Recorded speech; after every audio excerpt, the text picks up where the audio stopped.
గ్రద్ద ఎంత పైకి ఎగిరితే కాకి అంత ఇబ్బంది పడుతుంది.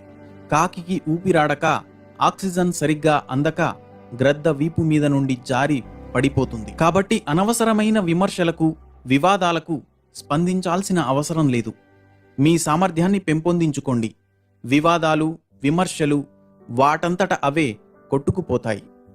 పొడిచి బాధ పెట్టే కాకిలాంటి మనుషుల కోసం మీ విలువైన సమయాన్ని వృధా చెయ్యొద్దు. ఎలా పయనించాలో ఆలోచించండి. ఎలా గమ్యం చేరాలో ఆలోచించండి. మెట్లు చూస్తూ నిలబడిపోతే మేడ ఎక్కలేం. ప్రణాళికలేస్తూ ఉండిపోతే విజయం సాధించలేం. అడుగు ముందుకు వేసి కార్యాచరణ మొదలుపెట్టాలి. నిర్ణయం తీసుకున్నాక దారి ఎలా ఉన్నా గమ్యం చేరాల్సిందే. నేటి సమాజం పరిస్థితి ఎలా ఉందంటే, మనసారా నవ్వాలని ఉన్నా నవ్వలేని, ఎవరైనా ఎలా ఉన్నావని అడిగితే ఓ నాకేంటి బ్రహ్మాండంగా ఉన్నా అని అనక తప్పని స్థితి.